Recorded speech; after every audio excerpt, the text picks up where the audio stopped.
দেশে ফেরা হচ্ছে না তারেক রহমানের।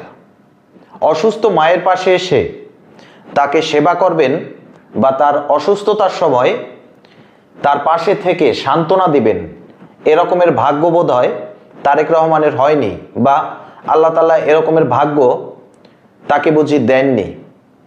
এই কথাটি বলতে বাধ্য হলাম যখন তারেক রহমান তার ভেরিফাইড ফেসবুক পোস্টে নিজের অসহায়ত্ব এবং নিজের দুঃখ ভরা মনের যে কিছু কথাবার্তা সেই পোস্টে তিনি উল্লেখ করলেন। সেখান থেকে বোঝা গেল যে একটা সন্তান কতটা অসহায় হলে, কতটা অসহায়ত্বের শিকার হলে অসুস্থ মায়ের পাশে এসে থাকতে পারেন না। রাজনীতি এমন একটা খারাপ জিনিস যেখানে মা ছেলের সম্পর্ককেও অনেক দূর করে দেয়।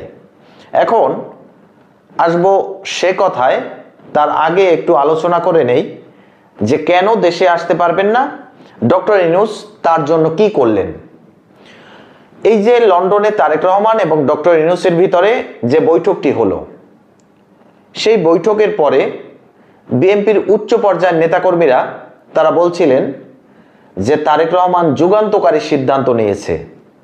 তারেক রহমান বাংলাদেশের ভবিষ্যৎকে উজ্জ্বল করবেন এবং ভবিষ্যৎ নিশ্চিত করলেন এই ডক্টর ইউনূস এবং তারেক রহমানের বৈঠকের মধ্য দিয়ে। এখন আমার একটি ছোট্ট প্রশ্ন আছে, যদি ডক্টর ইউনূস তারেক রহমানের দেশে আসা নিশ্চিত না করতে পারেন, হ্যাঁ অবশ্যই সরকারের প্রেস উইং এবং পররাষ্ট্র উপদেষ্টা তাদের বক্তব্যে এটা স্পষ্ট যে সরকারের তরফ থেকে কোনো রকমের কোনো বিধিনিষেধ নাই। তাহলে বিধিনিষেধটা কোথা থেকে আসলো? কারা দিল এই বিধিনিষেধ? কোন ডিপ স্টেট, কোন দেশের ডিপ স্টেট তারেক রহমানকে দেশে আসতে বাধা দিচ্ছে? আচ্ছা, মেনে নিলাম কোনো ডিপ স্টেটের খেলায় তারেক রহমান দেশে ফিরতে পারছে না। তাহলে লন্ডনে তারেক রহমান এবং ডক্টর ইউনূসের ভিতরে যে বৈঠকটি হলো, সেই বৈঠকের তাৎপর্য কি এবং ডক্টর ইউনূসের সাথে সুসম্পর্ক করে তারেক রহমান কি পেলেন আর কি হারালেন? কারণ তারেক রহমানের সেই বৈঠকের পরে ডক্টর ইউনূস বা সরকারের মদতপৃষ্ঠ যেই রাজনৈতিক দলগুলো আছে, এনসিপি, জামাত ইসলাম, তারা দেশের বুকে একের পর এক বিভিন্ন দুর্নীতিমূলক কর্মকাণ্ড করলেন।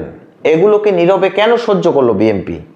এবং দেশকে নিয়ে একের পর এক যে ষড়যন্ত্র সরকার করে চলেছেন, কেন সেগুলোর প্রতিবাদ করলেন না? কেন মুক্তিযুদ্ধের সপক্ষের একটি দল আজকের বাংলাদেশে সমালোচিত হচ্ছে? তো এই অনেকগুলো কেনর কোনো জবাব নেই। কারণ হচ্ছে তখন কিন্তু সবাই জোর গলায় বলছিল যে তারেক রহমান যুগান্তকারী সিদ্ধান্ত নিয়েছে। আজকের সেই যুগান্তকারী সিদ্ধান্তের ফল কি এটা যে সরকারের পক্ষ থেকে কোনো রকমের কোনো বিধিনিষেধ নাই, কিন্তু দুইটি দেশের ডিপ স্টেটের কারণে দেশে ফিরতে পারছে না তারেক রহমান? নিজের অসহায়ত্বের কথা তার ফেসবুক পোস্টে তিনি প্রকাশ করে দিলেন। এখন এই যদি হয় বাংলাদেশের অবস্থান, তাহলে এই 16 মাস 17 মাসে কেন ডক্টর ইউনূস নির্বাচন দিলেন না? যদি নির্বাচনের তফসিল ঘোষণা করে দিতেন তাহলে তো তারেক রহমান দেশে ফিরতে পারত। তাহলে তো এত দুর্নীতি, এত সমালোচনার মুখে পড়তে হতো না বাংলাদেশকে। আজকের বাংলাদেশ যে আন্তর্জাতিক ট্রাফিক জ্যামের মাঝখানে আটকে আছে, এ কথাটা কি অস্বীকার করতে পারবেন কেউ? আচ্ছা, সব কিছু বাদ দিলাম, একটা কথা বলুন যে দেশনেত্রী বেগম খালেদা জিয়া তিনি বর্তমান সময় যতটা অসুস্থ, এই অসুস্থতার সময় তিনি কি তার ছেলের সান্নিধ্য আশা করতে পারে না? বা তারেক রহমান তার কি তার মায়ের কাছে আসতে মন চায় না? রাজনীতি এমন একটা খারাপ জিনিস, এমন একটা খারাপ জায়গা যেখানে সব সম্পর্ককে শেষ করে দেয়। ঠিক সেরকমেরই বাংলাদেশের এই পচা কর্দমক্ত রাজনীতি আজকের মা ও সন্তানকে এতটা দূরত্ব করে দিয়েছে। আজকের মা অসুস্থ, হসপিটালে ছেলে তার কাছে আসতে পারছে না, বা সেই মায়ের অতটাও সৌভাগ্য নেই যে ছেলের মুখ দেখবে।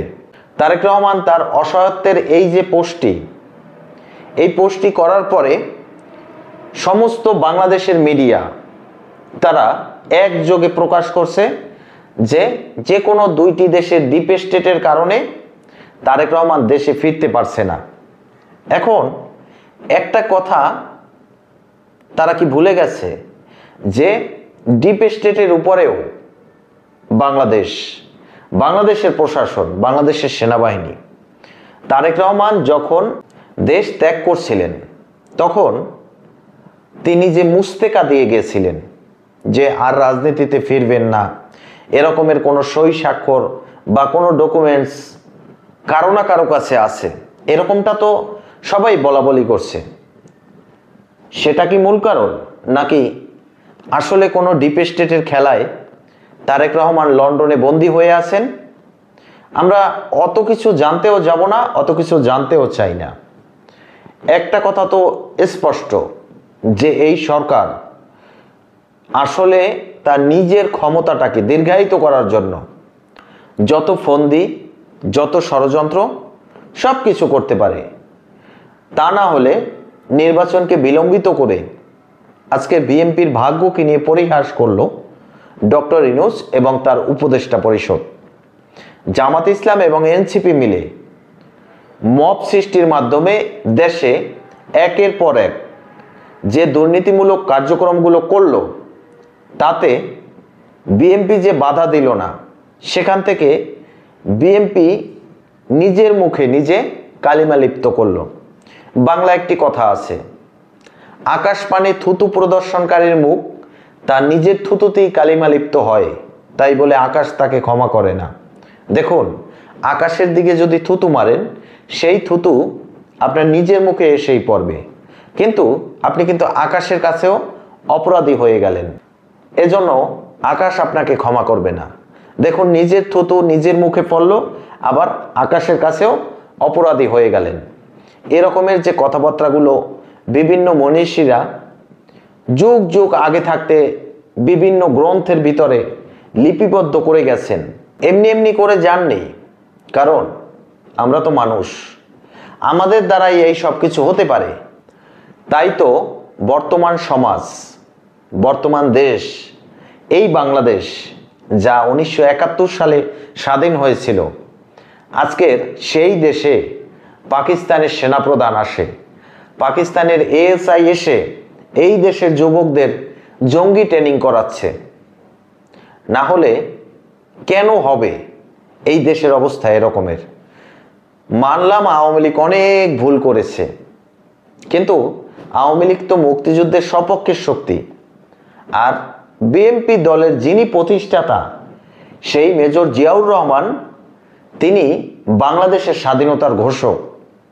আজকের তারই নিজের হাতে তৈরি করা দল তারা সহ্য করছে, তারা কোনো প্রতিবাদ করছে না 71-এর রাজাকার যুদ্ধ অপরাধীর এই ধরনের বিভিন্ন দুর্নীতিমূলক কর্মকাণ্ডের।